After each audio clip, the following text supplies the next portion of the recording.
Anand Saibaba જનસેવા trust દ્વારા આણંદમાં ભવ્ય શનેશ્વર જયંતિ મહોત્સવનું આયોજન। આણંદ શહેર ખાતે આવેલા શ્રી સાંઈબાબા જનસેવા ટ્રસ્ટ દ્વારા 16 મે 2026 શનિવારના રોજ અમાસના પવિત્ર દિવસે ભવ્ય શનેશ્વર જયંતિ મહોત્સવનું ભક્તિમય આયોજન કરવામાં આવ્યું। સમગ્ર કાર્યક્રમ સાંઈબાબા મંદિર પરિસરમાં ધાર્મિક માહોલ વચ્ચે યોજાનાર હોવાથી શહેર તેમજ આસપાસના વિસ્તારના શ્રદ્ધાળુઓમાં વિશેષ ઉત્સાહ જોવા મળી રહ્યો છે। ટ્રસ્ટ દ્વારા વિવિધ ધાર્મિક કાર્યક્રમો સાથે ભક્તોને આધ્યાત્મિક લાભ મળે તે માટે વિશેષ આયોજન કરવામાં આવ્યું છે। મહોત્સવના કાર્યક્રમની શરૂઆત વહેલી સવારે 4:30 કલાકે બ્રહ્મ મુહૂર્ત આરતીથી કરવામાં આવી। ત્યારબાદ સવારે 5 કલાકે પ્રાતઃ અભિષેકનું આયોજન કરવામાં આવ્યું। સવારે 8 કલાકે મહાયજ્ઞનો પ્રારંભ કરવામાં આવ્યો હતો। સાંજે 5:30 કલાકે પૂર્ણાહુતિ બાદ સાંજે 6 કલાકે અન્નકૂટ દર્શન અને મહાપ્રસાદનું આયોજન રહેશે। ત્યારબાદ સાંજે 7:45 કલાકે સંધ્યા આરતી યોજાશે।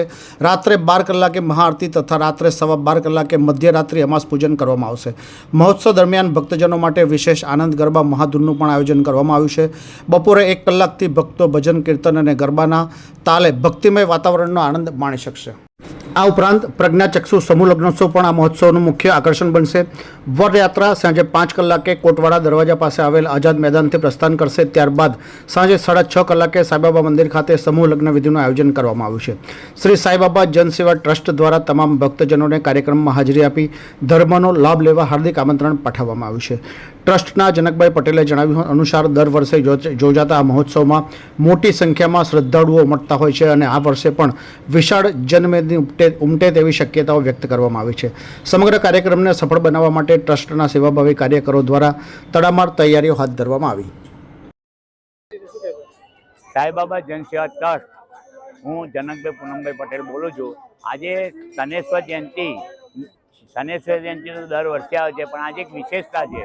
શનિવારે શનેશ્વર જયંતિ અને આ સંયોગ છેલ્લા 100 વર્ષ પછી આવ્યો છે અને આપણે દર વર્ષે શનેશ્વર જયંતિ ભવ્યતા રીતે ઉજવીએ છીએ અને મેન તો આપણે પ્રજ્ઞાચક્ષુના લગ્ન કરીએ છીએ ધામધૂમથી।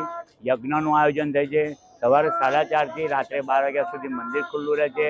એક બાજુ આનંદ ગરબો થાય છે અને 50,000 વ્યક્તિઓનો ભોજન પ્રસાદ પણ આપણે ભરપેટ બધાને ભોજન પ્રસાદ આપીએ છીએ અને ભવ્યતાથી વરઘોડો પણ નીકળે છે। અને અત્યાર સુધી વિશેષ વાત એવી છે કે 280 છોકરીઓ આજે પૂર્ણ થશે આ કમ્પાઉન્ડની અંદર।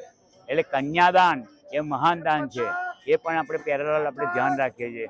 એટલે શનિદેવની કૃપા સર્વે ભક્તો પર રહે, સર્વે વિશ્વ પર રહે અને આણંદ પર વિશેષ રહે એવી પ્રાર્થના કરી છે। દરેકને આ દર્શનનો લાભ લેવા અને પ્રસાદીનો લાભ લેવા વિનંતી છે। આવવા વિનંતી છે અને હરરોજ મંદિર સવારથી સાંજ સુધી ખુલ્લું હોય છે। દર્શનનો લાભ લેવા વિનંતી। શનિવાર અને ગુરુવાર વિશેષ હોય છે, માટે આવવું જરૂરી છે। જય શનિદેવ, જય શનિદેવ, જય શનિદેવ। ये है हलचल टीवी नेटवर्क और आप देख रहे हैं हलचल टीवी न्यूज।